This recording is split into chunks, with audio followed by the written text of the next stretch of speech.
Hello. If you allow me to start, hello everybody. My name is Abdul Masoud Al-Ganadi. I'm Associate Professor of Cardiology, Faculty of Medicine at Azhar University, and it's my pleasure for me to welcome you all in our Al-Azhar Bifurcation course. This is lecture number 6 in Bifurcation, and it's my pleasure to introduce our two eminent speaker today, Professor Mamos from Kiel University in UK, and he Professor of Intervention Cardiology, and Professor Dr. Samah علام, our professor, our teacher, our mentor in all the spectrum of the cardiology. So we will start the talk by Professor Mamos. As you know, Professor Mamos also, he is honorary consultant cardiologist at Royal Stoke Hospital. So Professor Mamos, the floor for you. Can you start, please? So thank you for your generous introduction, and thank you for inviting me. It's a real honor part of this meeting. I've come many times to Egypt, and a lot of my Egyptian friends say that I'm almost Egyptian. So hopefully in the future we can join each other again. So over the next 30-40 minutes or so, I'm going to focus around bifurcations and really talk around bifurcation tips and tricks.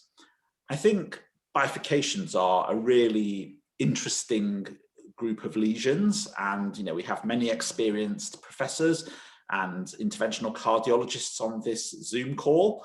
And if you join them in the cath lab or go to any meeting, every bifurcation will be different. And this is the real challenge and the real interest, that these are just so different anatomically. And it's a real challenge when you're using stents to try and treat these very different cases. So why are we interested in bifurcations? Well, I think first and foremost, bifurcations are complex lesions. So if you look at the ESC classification of lesion complexity, bifurcations with two stents are classed as complex. This is some work that we have published in the Ultimaster registry, and we look at outcomes stratified by bifurcation. So the dark green outcomes are bifurcation lesions, and the light green outcomes are non-bifurcations. And you can see that for every endpoint, whether it be death, cardiac death, target vessel MI, target lesion failure, target vessel failure, and so forth, bifurcation lesions have much worse outcomes than non-bifurcation lesions. And so they're important, and it's important to do them well because they are at increased risk of complications. And I think this is really more for the fellows rather than the people that are faculty on this. The way that we describe bifurcations is by a number of methods, but one of the methods that we use is the so-called Medina classification. And this really classifies the lesion according to the anatomical distribution of disease, whether it's distributed in the main branch, the proximal part, the distal part, or the side branch. And so you have three numbers separated by dots or by commas. The first number refers to whether there's disease in the proximal lesion. So if you have a lesion here, it's classed as 1. If you have no lesion, it's 0. Then the second number is through distribution of disease in the distal main branch. So again, 1 if there's disease, 0 if there's no disease. And number 3, the third number, in the side branch. And so if you have disease in all three parts, in the proximal vessel, the distal vessel, and the side branch, it's 1, 1, 1. In this case, you have disease in the proximal vessel and distal vessel, but not in the side branch, so it's 1, 1, 0. In this, it's a proximal vessel, not in the distal vessel, so it's 1, 0, and then disease in the side branch, 1, and so forth.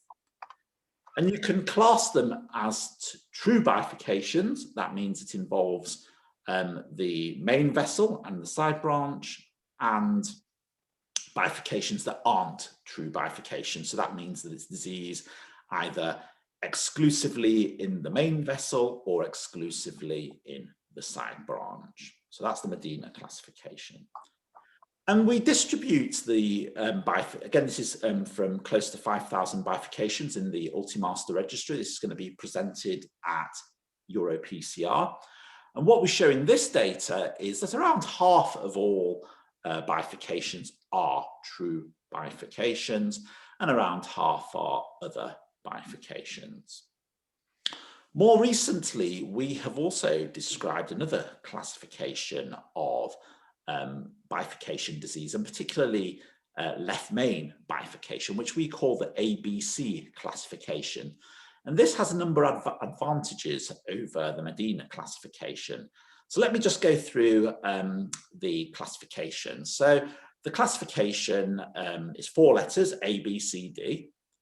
And first and foremost, each vessel is represented by a letter. So the left main is letter A, the LAD is B, C is the circumflex, and D is the intermediate branch. Okay. Now, if there is significant disease, i.e. a stenosis or FFR positive or other resting indices that are positive, or IVUS or OCT, significant disease, we show the letter. So in a situation where there's no disease in the left main stem, there is no A, there's no disease there. We then also classify the disease based on diameter. So if it's greater than 3.5 millimeters, the vessel is a capital A. If it's less than 3.5 millimeters, it's a small a. And so in this case, capital A, capital B, capital C, that means that there's significant disease in the left main, there's significant disease in the LAD, which is greater than 3.5 millimeters, and significant disease in the circumflex, which is again greater than 3.5. In this case, capital A, small b, capital C, again, there's significant disease in all three vessels, but this time the LAD is a small, non-dominant vessel, so it gets a small b. In this case, on the right-hand side, it's capital B, small c. And so you can see that the left main is fine. There is no significant disease in there. The significant disease is only in the LAD, which is a big vessel, gets capital B, and the circumflex, a small vessel, less than 3.5, so gets a small c. And in this case, A, B, C, D, so capital A, capital B, small c, small d. This gives you information that there's significant disease in a big left main, significant disease in a big LAD, but the intermediate and circumflex are less than 3.5 millimeters, but they have significant disease, so you have small c, small d, and so forth. Now, there are several advantages of this over Medina. Number one, this provides you information about sizing, because you have a capital letter if the vessel's greater than or equal to 3.5 millimeters, and a small letter if the vessel is smaller than 3.5. So Medina provides you no information about sizing, this does. And so when you describe a lesion to someone, immediately they can tell whether it's a small non-dominant LAD, whether it's a big LAD, whether it's a big circumflex, and so forth.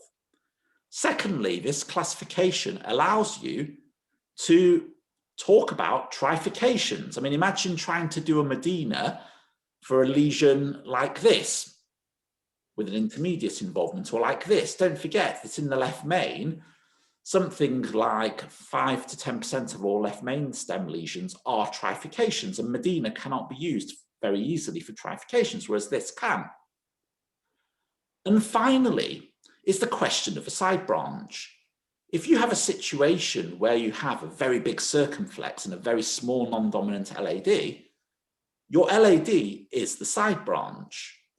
Whereas if you have a large dominant LAD and a small circumflex, your circumflex is the side branch. And so you can see that immediately when you're looking at a Medina, you don't know which is the side branch. You have no idea. Whereas with this classification, as soon as you see it, you can see which is the dominant vessel, which is the big vessel, as evidenced by the fact that it's got a capital A, and which is the small vessel, by evidenced by the fact it's got a small letter. So I think the ABC classification is an improvement over Medina for left main stem disease. So when you think about bifurcations, I think you need to think about many things. So I think we would all agree that for most bifurcations, and I'm talking now specifically around non-left main stem bifurcations, which are different and is probably the topic of another lecture, that provisional stenting is really the gold standard for the majority of bifurcations lesions. I think in terms of two-stent approaches, and again, we can discuss this with the panel, I think they're advisable in complex bifurcations. So I think upfront strategies for two-stent approaches, particularly when you have significant and large side branches that are diseased, or as a bailout for provisional. And really the optimal two-stent technique very much depends on what the bifurcation characteristics are, and we'll talk about that. And in my view, imaging should be used for most bifurcations. Why? Well, we know that bifurcations are complex lesions. I've shown you data that shows you that bifurcations have worse outcomes, and also bifurcations are defined as complex lesion by ESC criteria. And I think intravascular imaging should be mandatory, particularly in left main. And my group has published data in left mains showing a 30% reduction in mortality at 1 year in PCI undertaken in left main using IVUS or OCT compared to those cases where it was not used. And that was in every left main PCI undertaken in the United Kingdom over the past decade, which was around 10,000 procedures. I think also imaging is useful in other bifurcation cases in that it helps you understand the plaque burden in the main vessel and side branch. It helps you understand what the bifurcation angle is, particularly when sometimes your angiogram views aren't great. And also, and this is really important, I think it helps you characterize the lesion, particularly around calcium, because I think it's really important when you're doing bifurcations that you have good expansion. And often, your upfront technique, whether you use lithotripsy, rotablation, whether cutting balloons, regular balloons, will be determined by, the thickness of your calcium, how circumferential your calcium is. And it really helps you guide around, how you're going to prepare the lesions. And so an OCT, such as in this case, is really useful in that it gives you really good, accurate sizing of the side branch and the main vessel. It will give you accurate sizing for the pot that you undertake in your proximal vessel. It will give you information around lesion preparation. So if you rotablate, whether you fractured the calcium, if you lithotripsy again, whether you fractured the calcium. And it gives you information around apposition and expansion of the stent and helps you see that you've actually really covered the ostium. And it gives you information. So I think it's really useful. And in my practice, every bifurcation I do, I will OCT. You may not have OCT. I think for left main, it should be mandatory. You should not be doing left main without imaging. And I would strongly advise that you do imaging for all your bifurcation cases, because they are a lot more complex than people think. And this is just some of the data that my group published, looking at unprotected left main and imaging. And you can see that at a year, there was a marked benefit in terms of mortality in the cases that had imaging compared to those that didn't. Now, I think one of the things that's really important, particularly when you're doing bifurcation, is to think about what platform you use.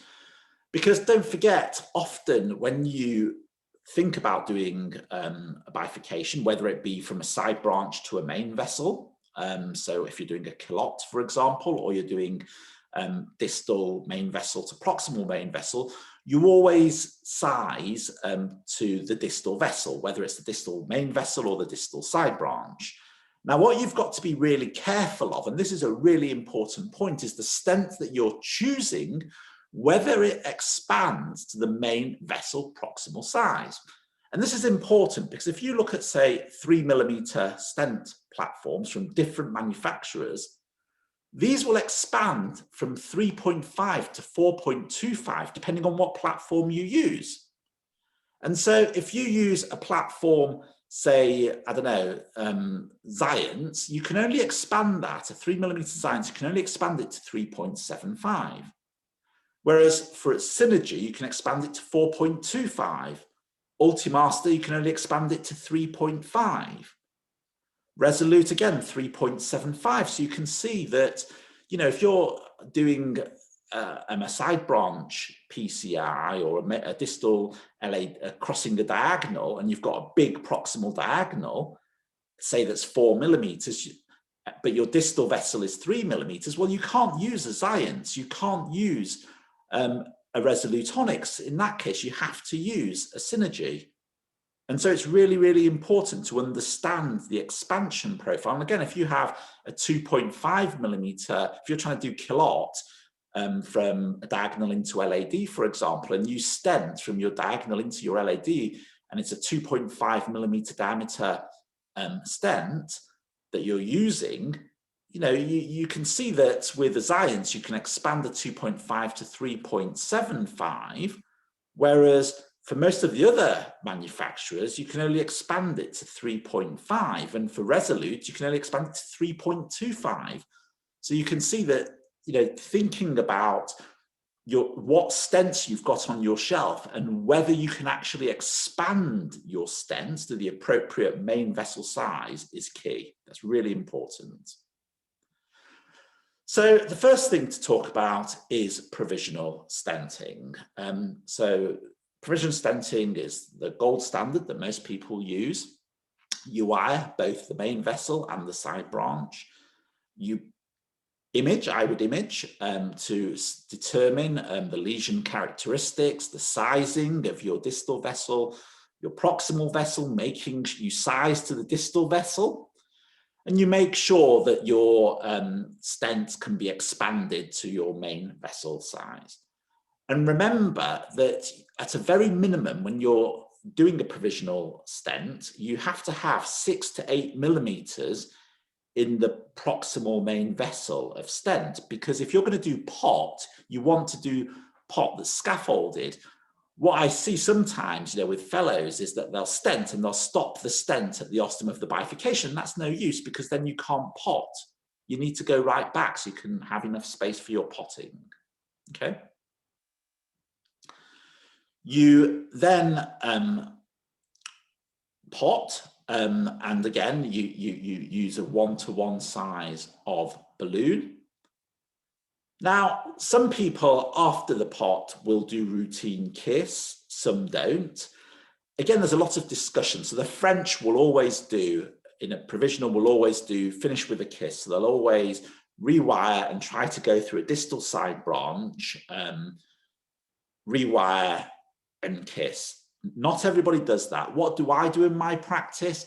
I don't do it as routine unless it's left main. So if it's left main, I will always kiss. If it's not left main, I don't always kiss, only if I think that the side branch is nipped or compromised. Then I will rewire, I'll kiss, and then I'll pot again. So you pot, rewire, kiss, pot again.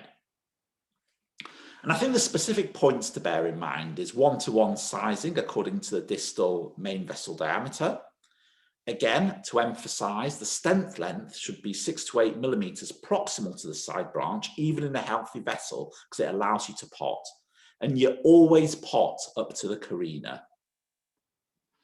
And this is some data that, again, we're hopefully publishing in Euro Intervention, a large registry, a couple of thousand cases, 4,000 cases. And what we show is that for kissing, actually, it probably doesn't matter that much. You can see that in cases, provisional cases, where we look at kissing versus no kissing, not much difference in outcomes, apart from target vessel MI, where there was lower target vessel MI in kissing. For pot, however, pretty much most of the endpoints that we studied were better with pot. So pot is key, always pot. Kiss, I don't routinely do it. I know the French do. In some trials, there's less angiographic restenosis if you do kissing, but that's not shown by difference in clinical endpoints. So I would only kiss if there's compromised flow or it looks nipped. Now, what do you do if you do provisional and your side branch goes down and you can't access your side branch? You still have your wire, but sometimes you just can't access it. What do you do? So there's a technique that's recently published called the jailed wire technique.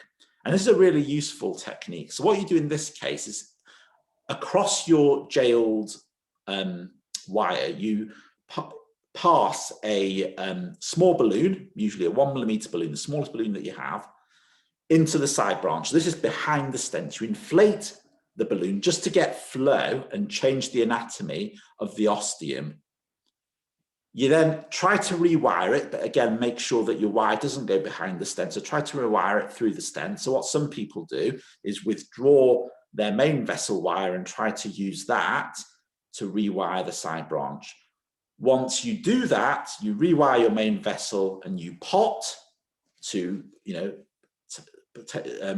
stop, to oppose your stent properly, and then do final kissing balloon. And this is a really nice little technique. So the jailed wire, a small balloon alongside it, you use a wire, probably your main vessel wire, just to make sure you don't get behind the stent, to wire your side branch now that you can see it, and you've changed the anatomy slightly.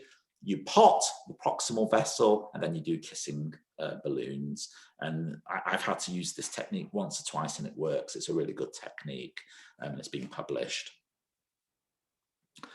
So when do you convert to two-stent technique after provisional? When the side branch is compromised. So if you require final kissing balloon, you cross into distal wire, and you can use multiple wires if you, for example, can only get through a proximal cell, then use a second or third wire until you get into the distal cell. It's really important to get into distal cell.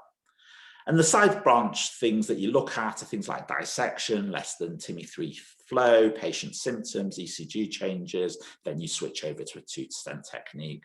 Otherwise, you leave it alone. Now, sometimes, when you do these cases, you see that your lesion's nipped, the patient's asymptomatic, they're comfortable, no ECG changes, and people think, oh, I'd better do a two-stent approach. And that's a mistake because, there's lots of pressure wire studies. This is a South Korean pressure wire studies from one of my friends. And what he shows is that if you look at even the very tight lesions, a majority of them, probably 2/3 of them, are FFR negative.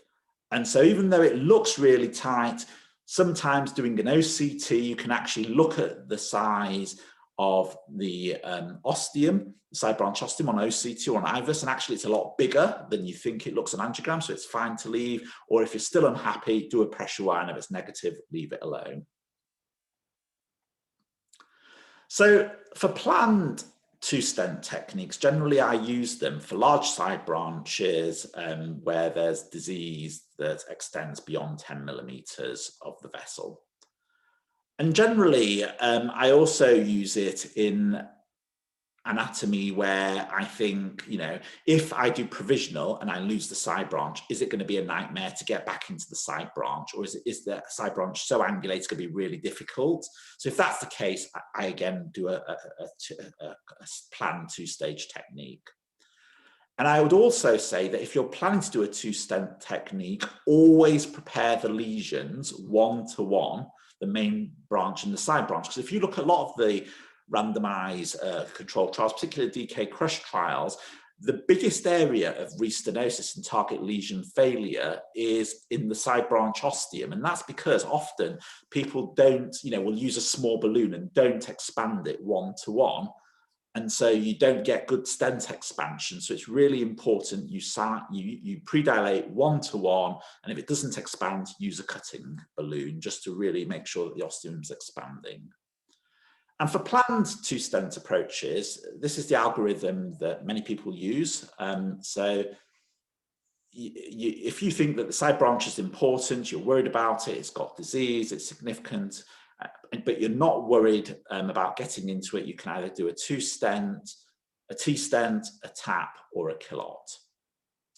If you are worried about losing it and having difficulty in getting into it, then I would say that you should probably go with a DK crush up front, or inverted kilot. So you go side branch into main vessel, just so that you absolutely, you know, protect your side branch. So if you're not worried, you stent main branch stenting followed by side branch stent implantation. But if you are worried about the side branch, then I would go for side branch stenting in the first instance, and then your main vessel. And the techniques really to use are DK crush or inverted tap. I don't like inverted tap. I usually use DK crush or an inverted kilot in these cases. I think when you're doing two stent techniques, you know, I would say that operator experience is important. Use the technique that you're familiar with. Now, everybody says, oh, DK crush has the best outcomes, blah, blah, blah. And it's true, in randomized trials, DK crush has the best outcomes. But don't forget, to be an operator for DK crush, you must have done more than 400 PCIs as an operator for the last 3 years, and have done more than 40 DK crush cases and submitted your 5 best cases to a committee to judge them, and only then were you allowed to enter the trial. So the people doing these trials were really expert operators, which doesn't apply to most of us, okay? You know, most of us do not do 400 first operator PCIs and more than 50 DK crush cases and have our DK crush cases assessed by an expert panel. You know, it doesn't happen in real life. So I would say to you, use the technique that you are familiar with. Secondly, always ensure that the lesions are adequately prepared before you use any technique. Thirdly, the technique that you use will pretty much depend on the bifurcation angle, the relative sizing between the side branch and the main vessel, how easy it is to access. And in my view, and this is my practice, I always image before and after as a minimum.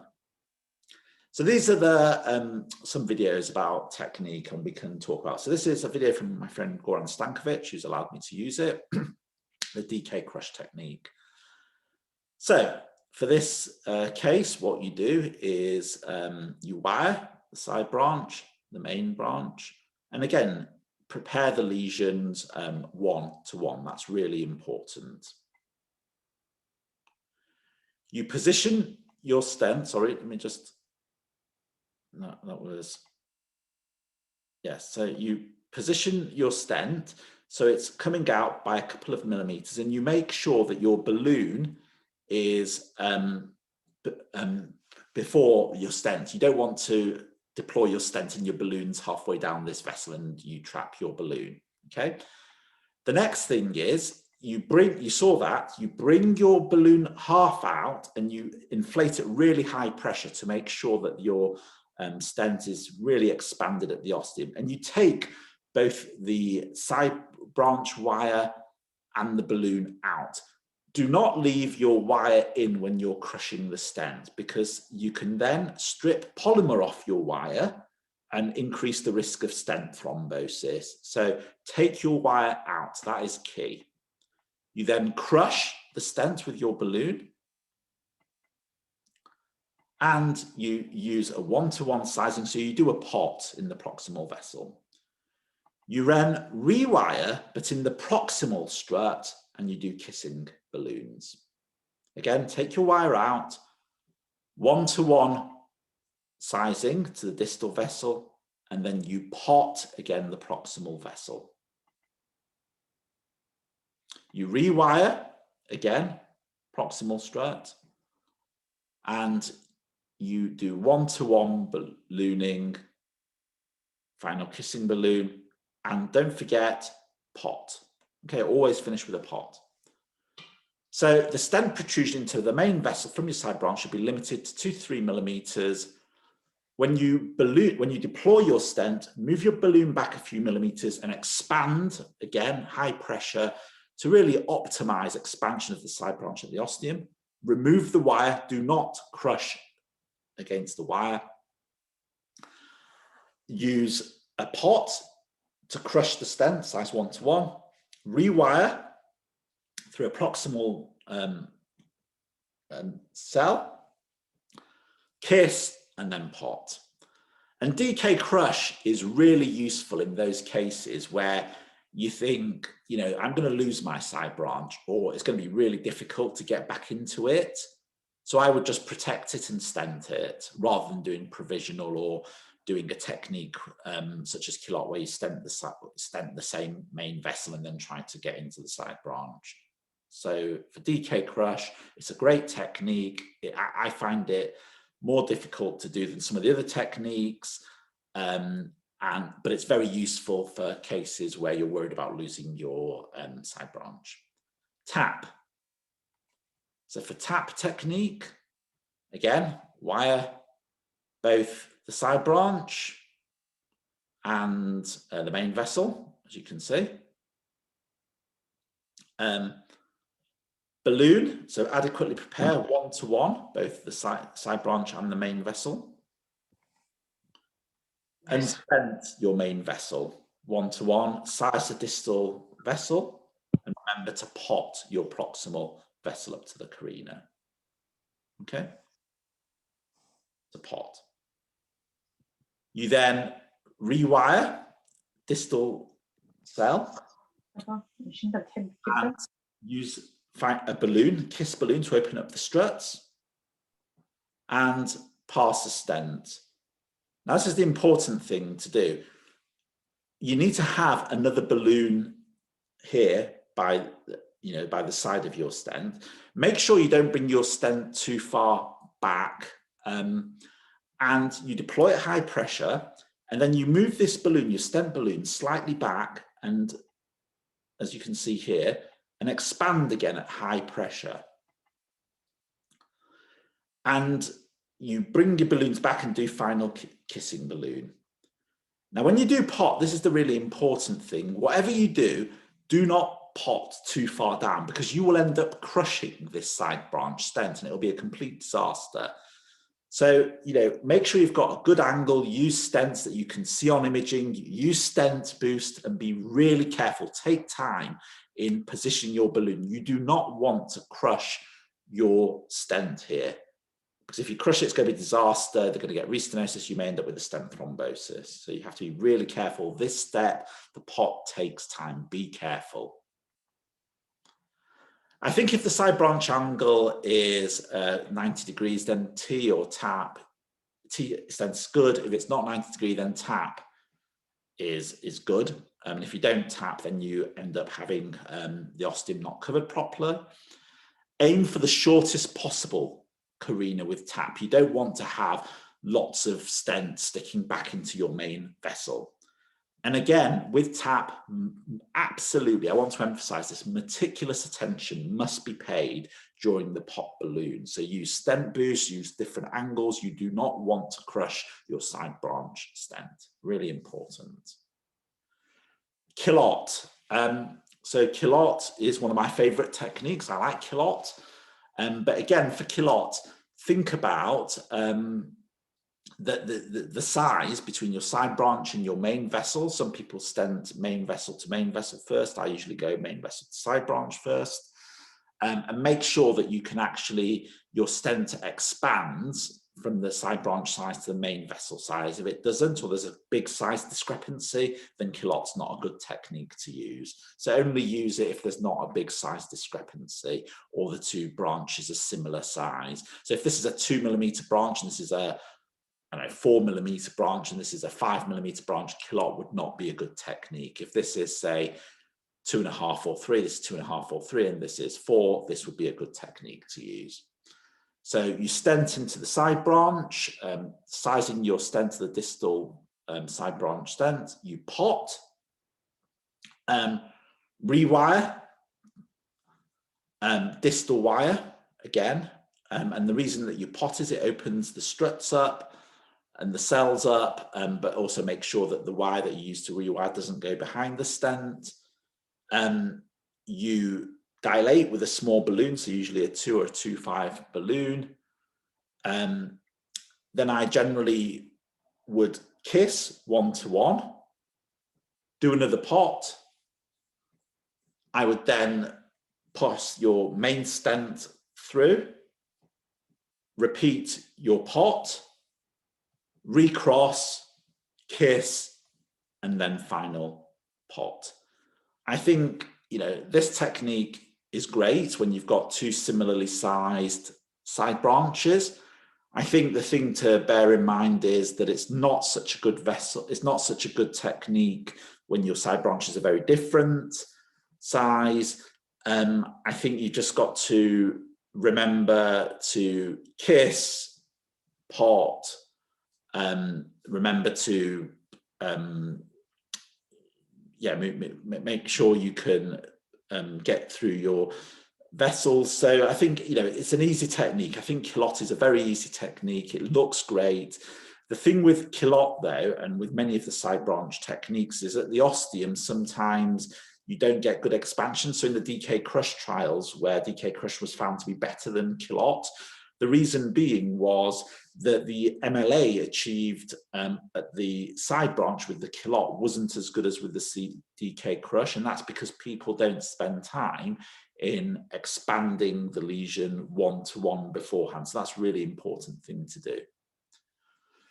So I think, with Kilot considerations, a systematic pot after each step is really important. You need to make sure that the side branch stent can be expanded to main vessel size. And Kilot may not be the optimal technique for bifurcation lesions with very different side branches. This is the final bit of the talk. I don't want to use too much time.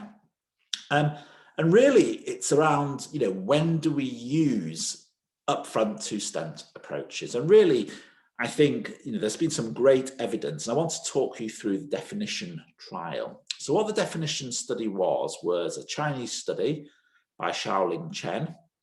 And what they did was, in a large number of patients, 1,500 derivation patients, 3,500 validation cohorts of true bifurcation, so 1-1-1 or 0-1-1 Medina. And what they did was to look at predictors of adverse outcomes at 1 year, and they identified a number of predictors. And what they found were major predictors, so ones that had really high predictive values, and minor predictor. And so what they said was any one major and two minor were defined as a complex bifurcation. So a major criteria was something like a distal bifurcation with 70% side branch stenosis and a side branch lesion of greater than 10 millimeters. For non-bifurcations, it was greater than 90% side branch stenosis and a side branch lesion of greater than 10 millimeters. So any one of those two factors are major criteria. For minor criteria, it was any one of moderate to severe calcification, multiple lesions, bifurcation angles that are narrow, main vessel that was small, thrombus containing lesions, long lesions. So they said anything that was a major and two minor is complex. And what they looked at was simple versus complex. And they said that, number one, complex lesions have worse outcomes, as you can see, both for MACE and for cardiac death. But what they showed was, and this is the really interesting thing, that for complex lesions, if you do a two-stent approach, you have better outcomes than doing a provisional approach. Whereas for simple lesions, it's better to do provisional. For complex lesions, it's better to do two-stent. Now, this was a retrospective study. So what they did was to do a randomized controlled trial, a definition true trial, where, again, it was 660 patients with complex bifurcations. And the patients were randomized if they had complex, two major and any two minor. And we've talked about the major criteria. So for left main, greater than 70% side branch stenosis, greater than 10 millimeter side branch length. For non-left main, greater than 10 millimeter length, greater than 90% stenosis, and then any of these two minors, so calcification, multiple lesions, either very narrow or very steep angles, small main vessel diameter, long main vessel lesion length, and thrombus containing lesions. And they randomized them either to a provisional group or a two-stent approach, and then followed them up. And what they showed that in these complex lesions in this randomized controlled trial at 1 year, there were better outcomes with the two-stent approach. So this tells us, the definition trial tells us, that in complex lesions where you have long disease, you have a tight lesion at the ostium, and then two other criteria, whether it be calcification, challenging angles, thrombus containing very long lesions, small main vessel diameter, better to use a two-stent approach. You have better outcomes. So I think, in summary, the provisional approach is the gold standard for most bifurcations, apart from complex true bifurcations, that's 111 or 011, where two-stent techniques, and in this trial it was mainly DK crush or Kilot were used, were better. I think the choice of the two-stent approach depends on the anatomy, the angle, the size difference between the side branch and the main vessel. And if you take anything from this talk, I think it's to really prepare your lesions well. Use one-to-one preparation, particularly in the ostia, where most restenosis occurs. And I think imaging is really important in these cases because it really gives you a lot of information that angiogram does not. So that's it. I will hand over to the speakers, and thank you for listening to me. Professor Mamos, fantastic talk. Really, we enjoyed every word you mentioned from the first slide up to the end of the slide. Perfect presentation. Thank you so much for your kind talk today. And really, all of us, we are enjoyed your talk.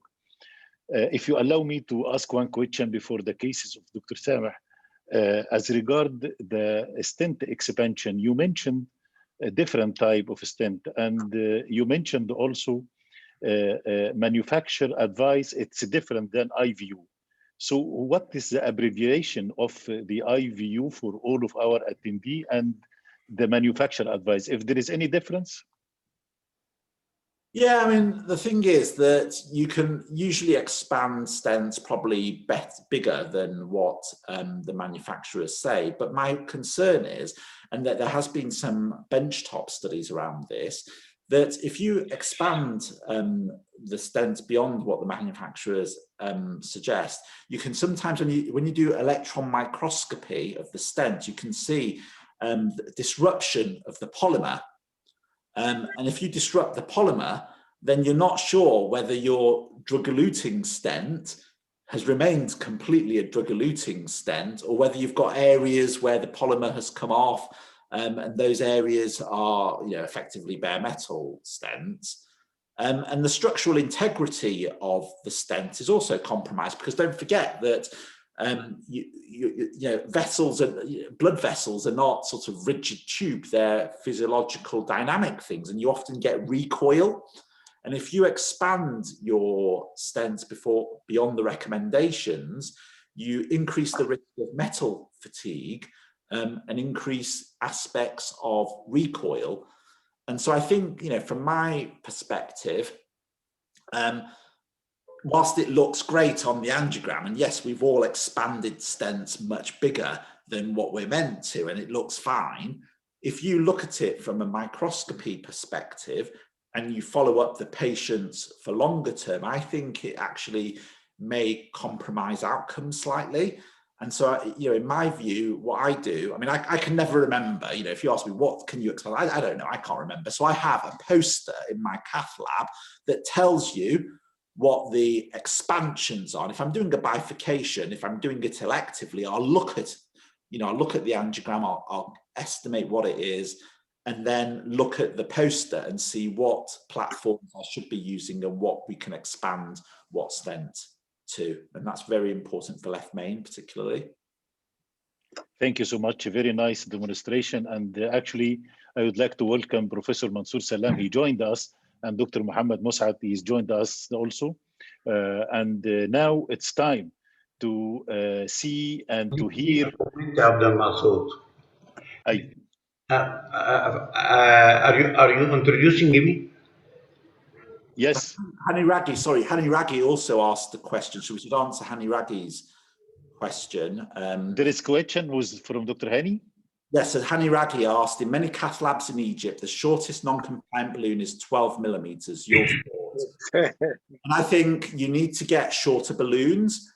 So we generally have 6 or 8 millimeter balloons in my cath lab because it's really important to expand, do pot. And if your shortest is 12 millimeters, then that means that you may have to then stent up to 12 millimeters in your main vessel. And if it's a healthy vessel, that's crazy. And you may not have 12 millimeters. If it's a very proximal diagonal, you don't want to be stenting into left main. So it's very important to have short balloons in your cath lab. So I apologize for interrupting there, but I wanted to answer Hani Raghi's question.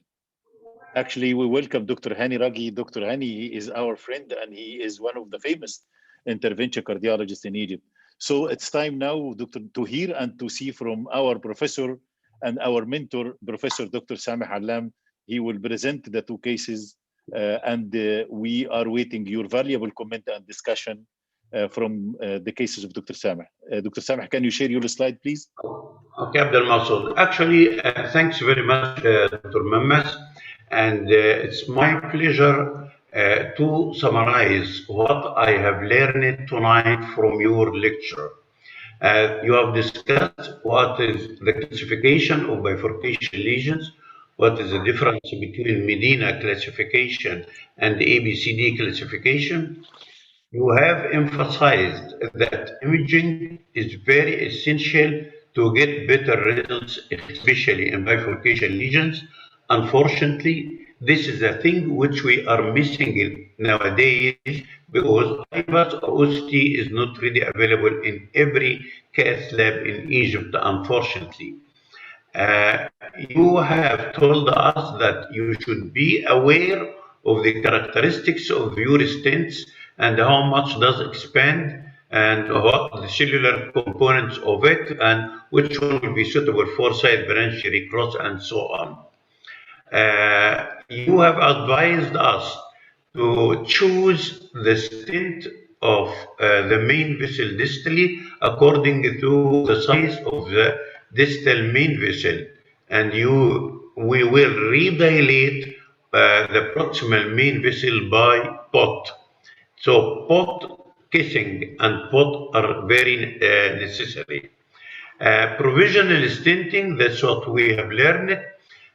Provisional stenting is the golden standard, but use of 2-stent technique in bifurcation lesion depends on bifurcation angle, relative size of the side branch and main vessel, the case of side branch assessment, each of size branch crossing. You have emphasized that don't crush a balloon or a wire in the side branch by your main vessel balloon. So these are very essential points actually, and missing any of the points you have told us will cause a trouble and will cause a problem. And just following these rules will help to have an effective and safe PCI for your patient. Actually, it was very interesting. Thank you very much. And please let me share some slides. Let us make it scenario between among each other, and I'll present and I ask the opinion of the panelists. This is a left coronary artery. It's clear that there is a left main bifurcation, and there is a obtuse marginal bifurcation, and there is a mid-segment LAD disease, which is significant disease. My question is, should we try to revascularize this patient percutaneously, or we may choose something else?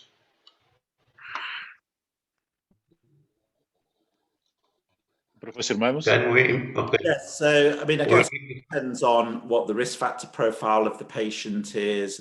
So is he diabetic? How old is he? What's his LV function like? Is the myocardium viable? Yes. So I guess if he has an ejection fraction of 15% with a dilated phenotype, then I wouldn't. If it's good LV function, he's not diabetic and has intermediate to low syntax score, then, in my view, it would be reasonable to attempt revascularization with PCI. But I think you'd have to bring this case to a heart team and discuss with the surgeons in your institution, and then discuss with the patient as well. Yes. About the data. We have good data from Excel that we can use to inform the patient and take into account the other patient's comorbidities, whether they're frail, and whether he has any other comorbid diagnoses that would make him unsuitable for a surgical approach. Okay.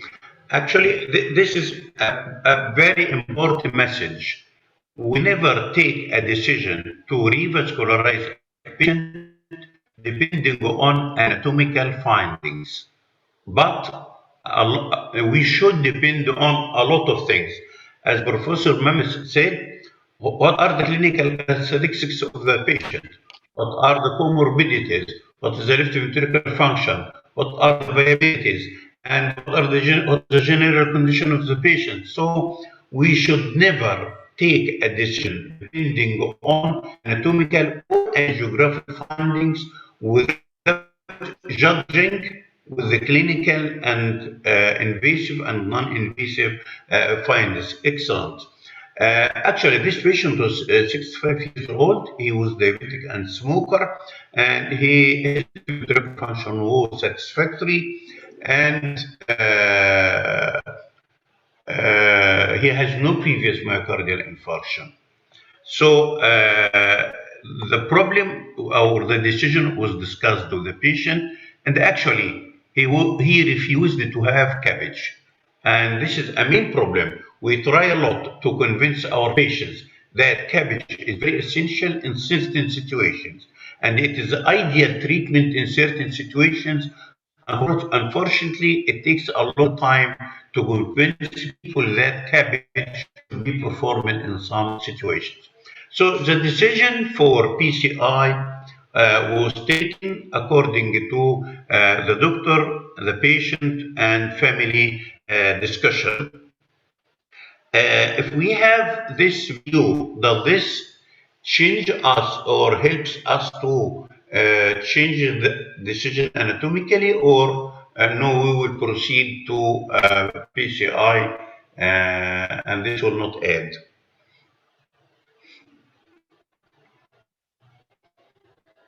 Also, Dr. Mamus, can you comment, please? I mean, Unmute yourself. It wouldn't change my decision in any way. I mean, so we could see from the left-sided shots that he had an occluded distal circumflex, and that's what we show here. But that's not going to be the prognostic factor here. The thing that's going to impact on this patient's prognosis is the severe LAD and left main stem disease. And so, to my mind, that's going to be the bigger concern rather than this. So it doesn't affect my decision. If I'm going to revascularize with PCI, I'll just carry on and do the PCI. Okay. The junior staff are always enthusiastic to go and do the difficult things, and we wanted to try to teach them that are certain points we have to look after before initiating our PCI in such patients. If they expected difficulties from this anatomy, their equipment required and should be readily available in the cath lab. Should we be concerned about the amount of contrast we are going to use, and should be aware of the radiation exposure to the patient, staff, and the doctors? Direct comments? Yes, I think so. In terms of expected difficulties, I mean, it's not a straightforward lesion. It's difficult to tell how much calcium there is, but there does seem to be the appearance of calcification in your left main. So at the very least, if you're going to do a left main, you need some form of intravascular imaging. If you don't have intravascular imaging, you should not be doing left main PCI. I think if there is calcification, then you need to think about, to modify that. Now, it may be that if you use a non-compliant balloon or high pressure balloon, you may not be able to expand the lesion. So you need to make sure that you have rotablation present and you know how to use the rotablation. I would make sure that I would go radially for all my cases. I don't do femoral PCI. I would make sure that the patient is going to be compliant with their medications. So recently I did a great case that I showed on Twitter of a complex left main in a patient with lost vessel remaining, who had no legs, was a diabetic and renal failure with an ejection fraction of 30%, perfect. He had critical left main into circumflex, CTO of the LAD, a brilliant case. The guy came back in 2 weeks later with a stent thrombosis and died because he was and it was all image guided. He was non-compliant with his medications. And he said to me, I couldn't be, I don't like taking medications, and I didn't take my medications. So, it's important before embarking on these cases to make sure that your patient is compliant. That's good. So patients' compliance and patient health education and family health education is very necessary in these situations. And I think as doctors, as physicians, as healthcare provider, we have to spend more time in health education and talking to longer and telling longer the patients and their families what to do. I heard if you don't have IVUS, don't initiate left main artery intervention. Do you mean it? Yes. I mean, obviously, in an emergency situation, you have to. But if you don't know how to use IVUS and you don't have IVUS or OCT, you should not be doing left main intervention. In the emergency case, an emergency is an emergency, it can't be helped, but you should not be offering patients elective left main procedures without IVUS or OCT, because I don't think it's our responsibility as physicians to do what is the best possible outcome for the patient. And if you don't know that your stent is properly opposed, properly expanded, and appropriately sized, and you're not confident that you've prepared the lesions properly, we shouldn't be doing these cases. If the patient gets a stent thrombosis, they will die. And so, I think we have an obligation. We shouldn't be doing things that give not good outcomes. That's good. Okay. What can we see now? We can see now that left main circ and obtuse marginal were wired, and the left main LED was not wired yet. Is this the wise order of wiring, or one should wire left main LED first before initiating CXOM wiring? You see, I would have approached this case slightly differently. I would have said that for elective PCI, we do PCI. I mean, the only lesion here that has a prognostic impact on this patient is the left main lesion, the left main LED. That's the only one that has prognostic impact. So personally, I would have treated that first and foremost, the left main LED, probably with a two-stent approach, and not dealt with that. Now, if I'd have done that and the patient had gone home and been completely asymptomatic, then there is no benefit. There is no prognostic benefit of fixing this. If the patient said to me, doctor, actually, you've done the case, it's great, but I still get symptoms, bring him back, fix this, I'd have gone with the left main, because actually it's the left main that is going to impact on this patient's prognosis. And, in this case, I mean, you're obviously an expert operator, but for the vast majority of more junior faculty, doing two bifurcations, so doing an OM circumflex bifurcation and then doing a left main bifurcation in the same sitting, and you don't know whether this is going to be complex, you don't know whether you're going to need rotablation or whether it'll be fine with just balloon expansion. You may run into the problem of using a lot of contrast. So I think, unless you're an expert operator like yourself, I would say that most people, myself included, I would probably tackle the left main and not do this lesion, and only bring him back to do this lesion if he's asymptomatic, if he's symptomatic. Yes. To allow one of our colleague, Dr. Fuad Rafiq from London, he is now in London, and he is asking Dr. Sameh question.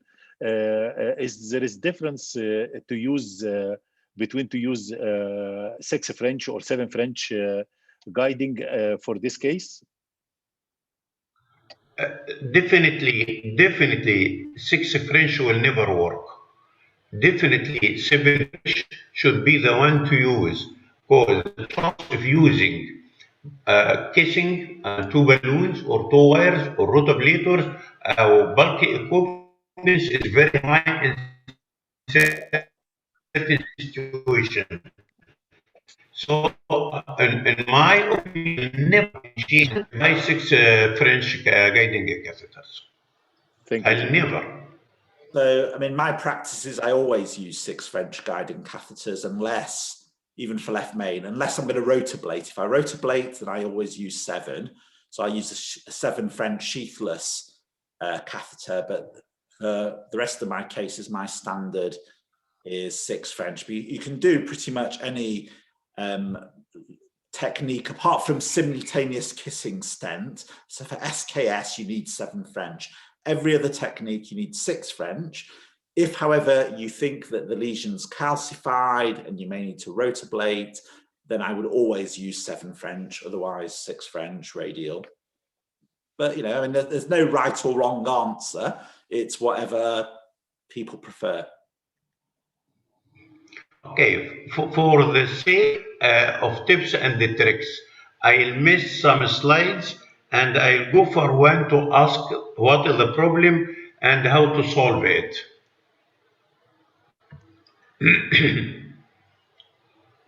What is the problem here and how to solve it?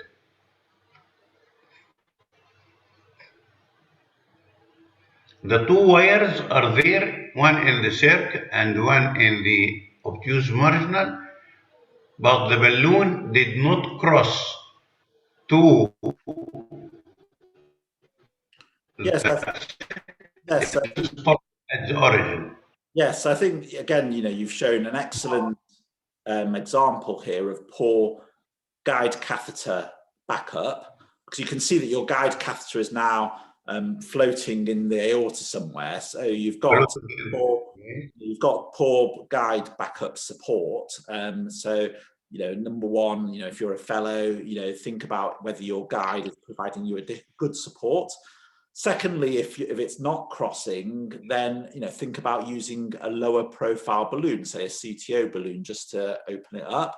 You can use buddy wire in this sort of case. I put a second wire down the vessel and see whether that helps do it.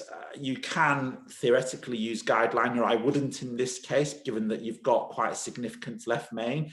That the worry is if you stick a guide catheter, you're going to compromise flow down the LAD and you're going to run into problems.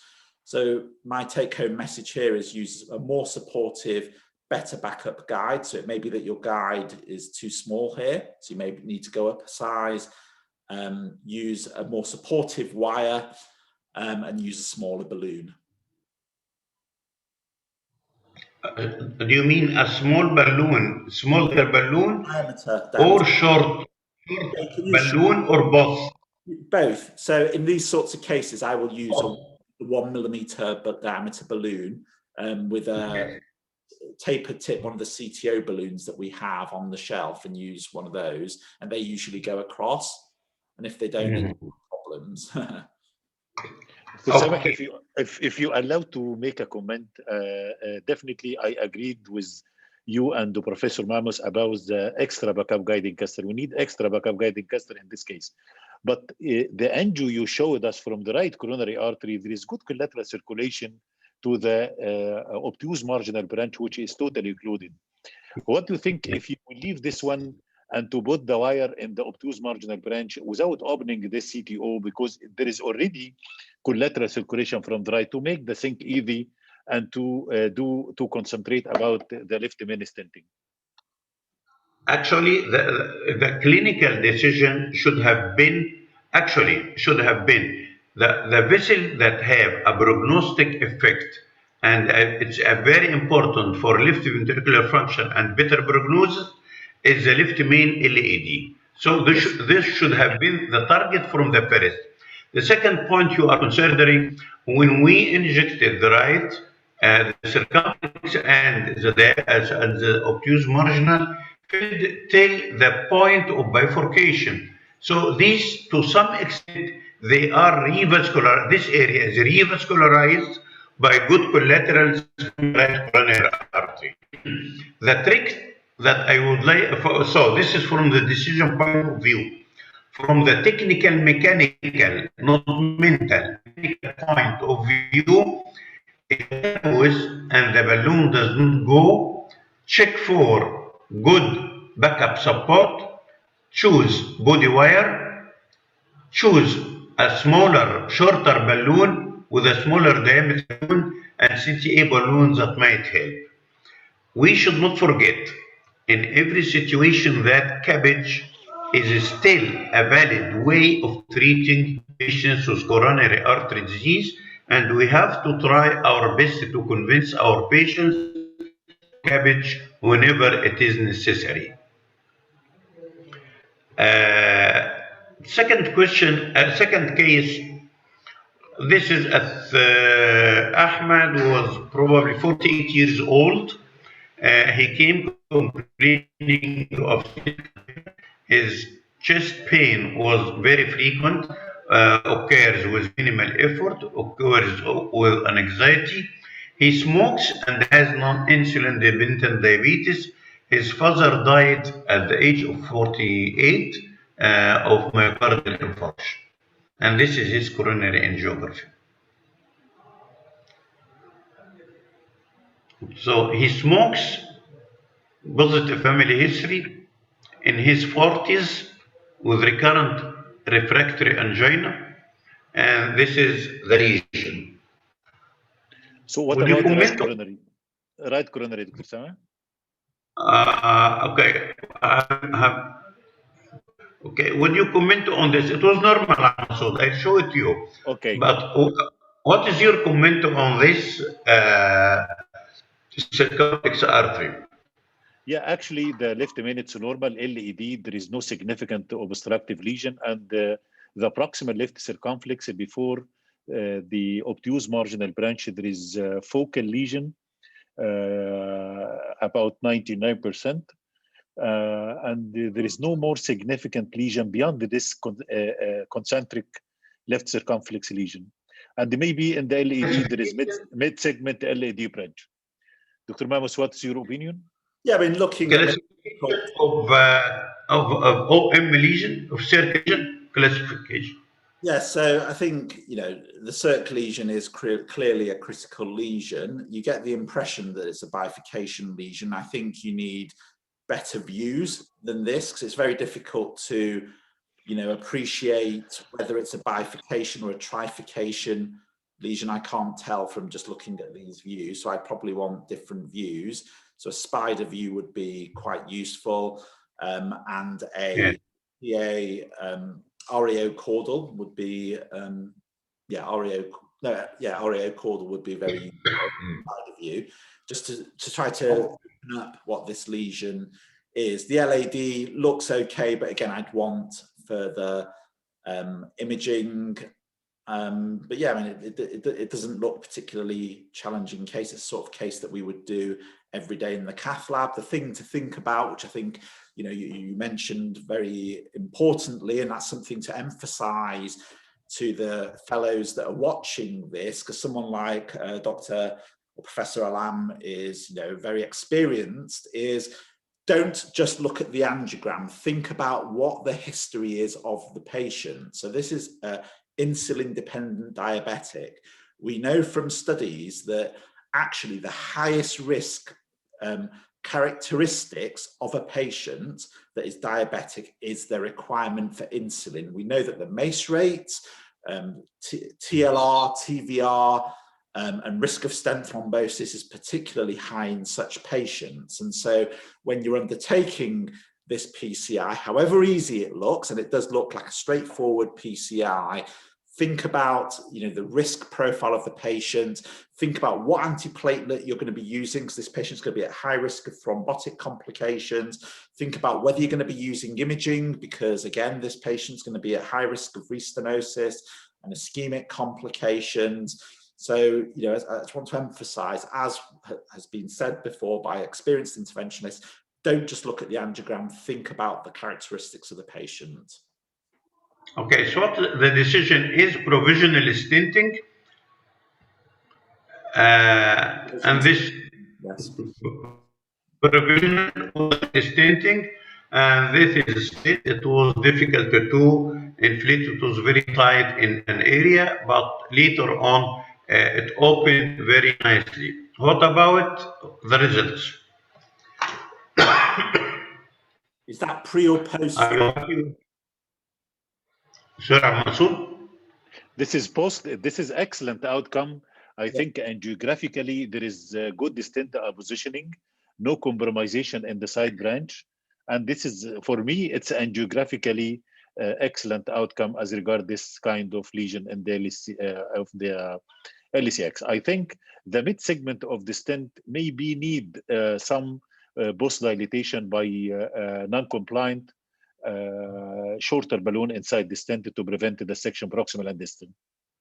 Yeah, I mean, I agree. I think the stent looks underexpanded personally in that middle segment. It's not properly expanded. In all such cases, I would OCT, and I bet you the MLA in that segment and the expansions. There's criteria, and what we say is that the MLA that you should aim for with OCT post is greater than 4.5 millimeters squared. It should be more than 80% expansion. you should look at the proximal and distal stent edge. If it's more than 3 millimeter or dissection from the stent, or 300 microns from the stent edge, then you should cover that dissection. And if it's more than 180 degrees, then again, you should cover it. But there doesn't seem to be any dissections, but you can't be sure. The side branch, the flow's good. It's slightly nipped, but I would leave that alone. But it's stent expansion that needs more post-dilation, in my view. So, pot is required in this patient in the area that showed resistance for dilatation. Yes. Do you think pot may cause plaque shift, circumflex, and might endanger the flow in the circumflex? Yes. Yes. In any PCI, and again, you're asking this question for a reason, but for any PCI, if you're worried about a side branch, if you're worried, if you think, what would happen if I lose this side branch? And if your answer is, I don't care, then that's fine.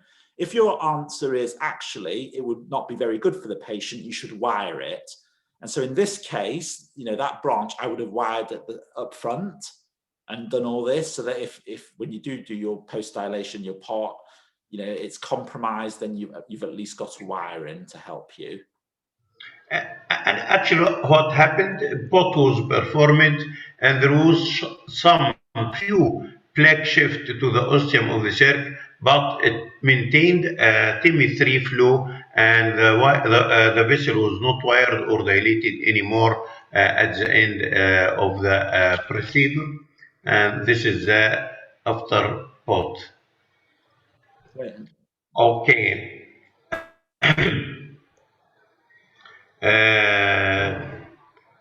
Okay, let us go to the third case. Unfortunately, this man, we convinced him to discontinue smoking. We have told him that his immunity is a little bit high, so he is a pre-diabetic. He has to keep on dual antiplatelet therapy. Unfortunately, he came 3 months later with chest pain and thrombosis of the stent, late stent thrombosis. Unfortunately, it was dilated again, but unfortunately, he did not follow the medical rules. And that's why, again, we have to spend more time for health education to our patients, and we have to keep talking to them that just putting a stent will never solve the problem, but probably it may initiate a new problem which may be more difficult to solve. The third patient was 22 years old, presenting with severe chest pain. He smokes, he is not diabetic, he has a family history for ischemic heart disease. His chest pain has been recurrent for the last 16 hours, but maximum pain was 3 hours before he came in.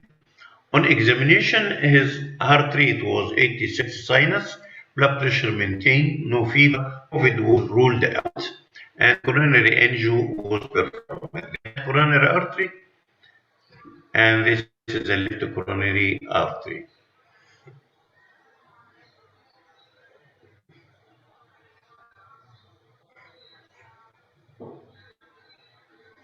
It's not clear, because the alignment of the guiding catheter was not ideal, so good opacification of the left coronary artery was not good enough to judge, and this problem we should avoid during performing coronary angiography. Okay, this is the situation now with more positioning of the guiding catheter. We can appreciate here in this area there is a very significant LED just immediately after the origin of the large diagonal branch. Can you appreciate it now? Yes. Yes. So what is your plan, Abdul Mansour? So, Dr. Sameh? What is your plan? The plan, definitely, this is as Medina classification, it's bifurcation lesion 0, 1, 0. So the diagonal branch here, it's sizable, I think, giving good area of myocardium. If we lose this diagonal branch, it will lead to a good fraction of myocardium at risk. So wiring main vessel and side branch, pre-dilatation for the main vessel, I will go by provisional stent So strategy. the decision is we have a bifurcation lesion in acute coronary syndrome patient. The lesion involves a sizable side branch that I don't want to lose during my PCI. So I put 2 wires and start provisional stenting in the main vessel, or you will dilate the side branch, or you will dilate the main vessel. Actually, as you mentioned, Dr. Sameh, wiring post branch, I think here the black burden higher in the LED, so dilatation of the main vessel, it's a mandatory. In this case, there is no any indication to do pre-dilatation for the side branch, just to keep the wire and to pre-dilate main vessel and to put stent according to distal main vessel diameter. Then do both. Agreed, Professor Mammas? Yes, completely agree. So the LAD, 2 wires, leave the side branch alone, size to distal stent to distal diameter, and then pot proximally. Yes. Okay, so wiring of both side branch and the distal main vessel. Direct or pre-dilatation, we will pre-dilate the LED lesion. Precautions for side branch, we don't have anatomical abnormalities that make us anxious about the side branch. Agreed? Okay. Yes. So this is a balloon, and the LED was dilated twice actually, then stented. The size of the stent was used 1:1 to the distal LED, and pot was not performed yet. It is just deploying the stent in the main vessel. We would like to get a control angle, and this is what we got. Dr. Mavus, can you tell us what happened to the side branch? If it's a black shift or carina shift? Yes, that looks like, I mean, so it was a healthy side branch, the ostium, and you've lost it now. So it's probably a carina shift, in my view. So yeah, I mean, you need to rewire now. It's good that you, and this really shows the importance of putting wires down a side branch, you know, in case things happen and you don't always know that something's going to happen. Rewire it, do a kiss, and then see what it looks like. Dr. Samah, Dr. Mustafa Muqarrab joined us. Dr. Mustafa Muqarrab, if you want to give comment. Good evening, everybody. I think, as Dr. Manus mentioned, I'll rewire again this diagonal branch. Mostly it's carina shift and kiss, and then wait and see the result. Okay, every time I try to wire the LED before stenting, the wire goes directly into the diagonal. Every time I pass the 3 wires in the diagonal before one goes to the LED. Once the stent was put, I said, okay, I'll do it easily. I spent 25 minutes trying to rewire the diagonal. Unfortunately, no wire could pass into the diagonal for 25 minutes. I used the 3 different types of wires, and I took the reversal technique, and I got the wire distally kinked, and I pulled it back, trying to jump and escape into the diagonal branch. Unfortunately, it didn't work. I kept the wire in the diagonal jailed, and I got 1 millimeter balloon, and I tried to push the balloon over the jailed wire to dilate the ostium of the total occluded ostium of the diagonal. Unfortunately, the guiding catheter was floated out, and it took the guide wire, the jailed wire, and the balloon out, and I lost even the jailed wire. With trials and trials and trials, okay, you have seen that the diagonal has been lost. What happened? Why? It's mostly carina shift. It's not mainly plaque shift, because we have inflated 3 different balloons before putting the stent, and there was no affection of the ostium of the diagonal at all. Was it predictable? I don't think there was anatomical prediction to predict that it will happen. Is it preventable? It should be preventable. But when there are certain risk factors, we have to take care of. So the only way to prevent is to keep a branch wire in the side branch, which is a diagonal. What is next? Try to rewire. Type and the technique of rewiring. I tried several wires, including the reversal wire, and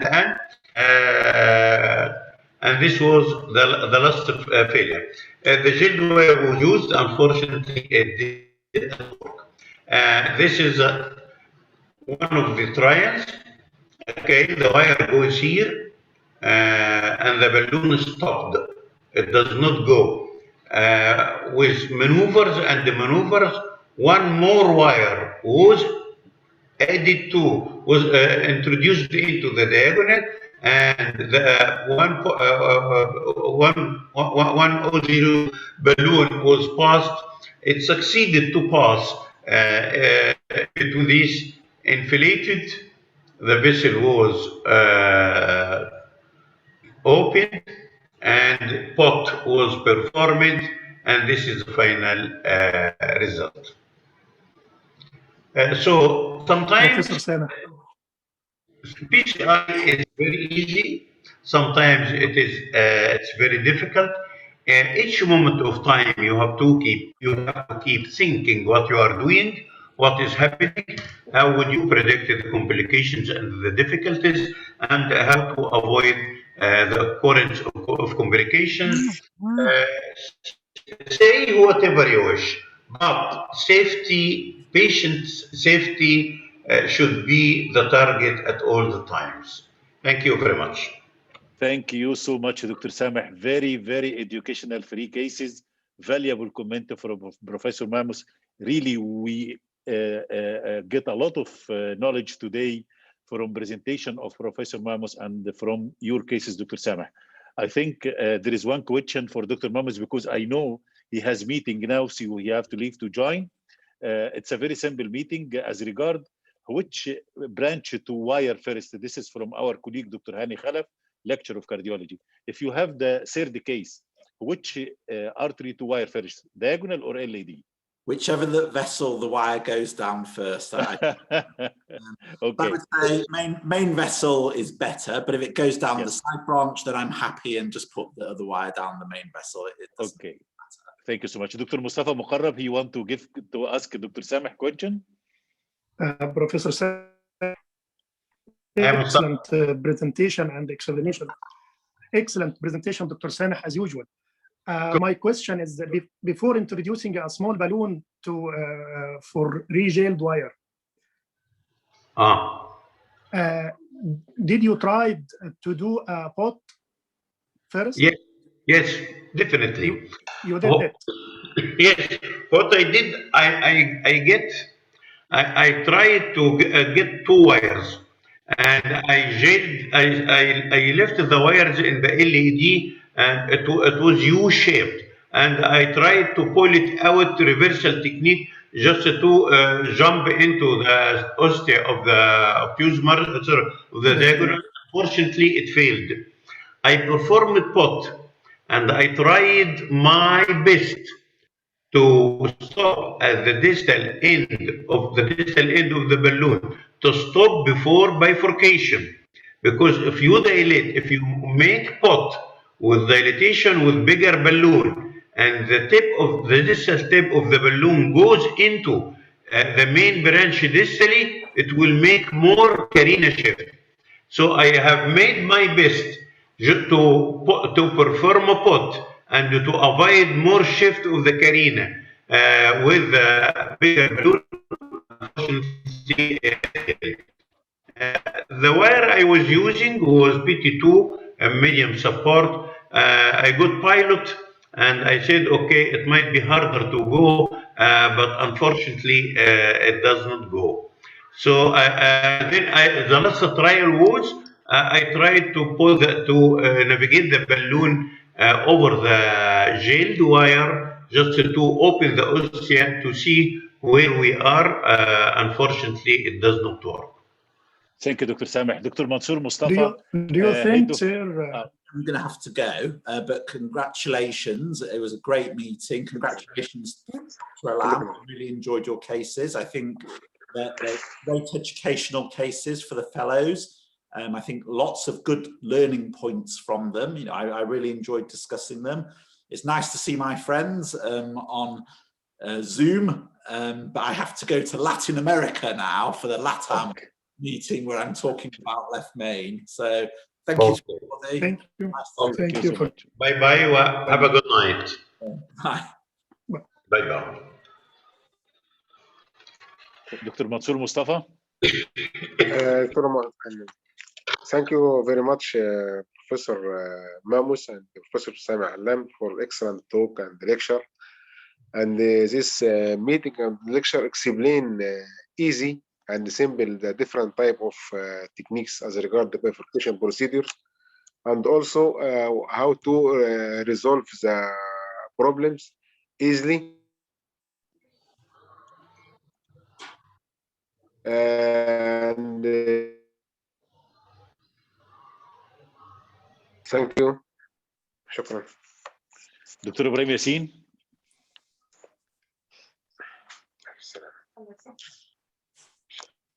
Unmute yourself, Dr. Ibrahim. Thank you, Dr. Abdul, for your effort, and thanks for Dr. Sameh for this 3 elegant cases and the presentation. I'd like to thank Dr. Mamus for his elegant presentation also, and thank you. Dr. Mansoor, Dr. Mustafa, تفضل. I would like to ask Dr. Sameh, do you think there is any rule for microcatheter in such lost diag? Microcatheter. Trying to negotiate with a second wire to go through? هو اللي هتبقى افيد المور بينيفيشال دبل يومن كاثيتر. Microcatheter with double lumen. This will be of great help if it is available, because you have 2 holes for this catheter. One hole you will position it over the area you do expect that this is the origin of the diagonal, and you will negotiate your wire in a very limited area, which is most probably the area of the origin of the diagonal. There is a new one, a new catheter with double lumen. Well, double lumen has two different openings. One opposite the other. So in case if you push your guide wire, thinking that the ostium of the diagonal comes from the anterior wall, you may be pushing your guide wire to the posterior wall. But the new catheter has two openings, one opposite the other, so this will increase the chance that your wire will go into the ostium of the diagonal. Yes.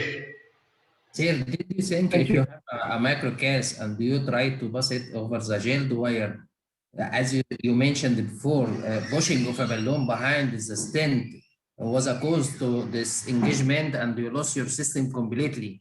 Did you think if you have a microcast and try to pass it over the gelled wire, you will succeed to enter the side branch?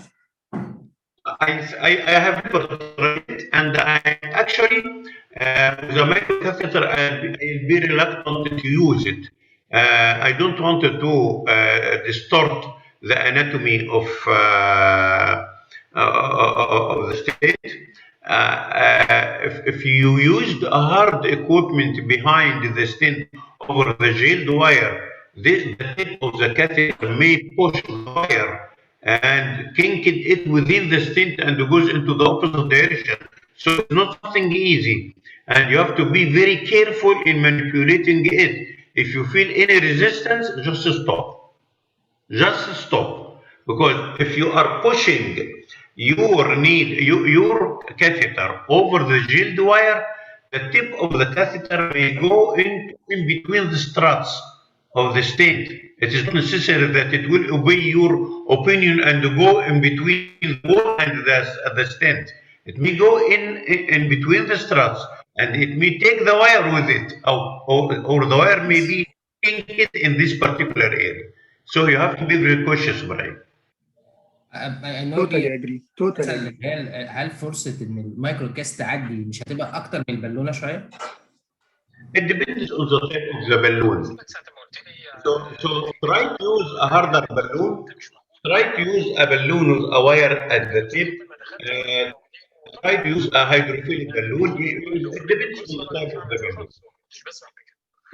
كل واحد يدخل واي واحد يدخل ونعمل ديسكشن واللي يتكلم واللي انا مش عارف انت قلت لي ادخل ليه. اوكي عبد المنصور خلاص. اوكي عبد المنصور سامح. ايوه دكتور سامح. دكتور سامح راح فين؟ ايوه انا معاك اهو. دكتور سامح. تمام خلاص يعني حقيقة دكتور سامح very nice meeting. I think. Would you like to conclude؟ الدكتور منصور فين؟ منصور مصطفى فين؟ عايزين الدكتور منصور مصطفى في عين. منصور مصطفى فين؟ تو كونكلود. مصطفى خلاص دكتور سامح انت بقى كونكلود لان في الغالب الدكتور منصور ديسكونكتد. اوكي احنا دلوقتي عاوزين ننهي بقى الكورس بتاع البايفوركيشن ده. فالمتهيألي هيبقى عندنا يوم الاثنين اللي جاي يوم طويل ومهم. ابراهيم هيقول لنا نص ساعه تيبس اند تريكس، والدكتور عبد المقصود هيقول لنا الكونكلوجنز والريكومنديشنز، وانا في الاخر هقول 5 دقائق تيك هوم مسج. واعتقد ان احنا كده يبقى الموضوع خلص بطريقه كويسه قوي. الا لو كان حد له راي اخر ابعتوا لي على الواتس رايكم ايه، بحيث ان احنا بكره نعلن الجدول الجديد بتاع الاسبوع الجاي لو كان لكم راي مخالف للي انا بقوله ده.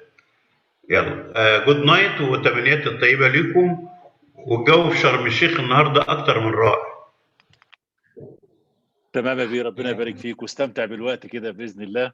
وحقيقي امسيه جميله جدا جدا جدا، وحقيقي الست محاضرات في منتهى الجمال، واعتقد عملت ريفريشمنت لينا كلنا ومراجعه للبايفوركيشن، واكيد كلنا استفدنا، ما فيش حد ما استفادش من الكورس. وباذن الله اليوم الاثنين زي حضرتك ما قلت يا دكتور سامح هنعمل الكونكلوجن، وابراهيم يقول التوك نص ساعه، وباذن الله يبقى ده اعتقد كومبليتد الكورس بطريقه ممتازه. واعتقد ان خلاص وصلنا فعلا ان احنا عايزين نقول الكونكلوجن من البايفوركيشن، لان لو طول اكتر من كده هتبقى المعلومات كلها متكرره باذن الله. احنا ما بنشبعش منك يا دكتور عبد المنصور.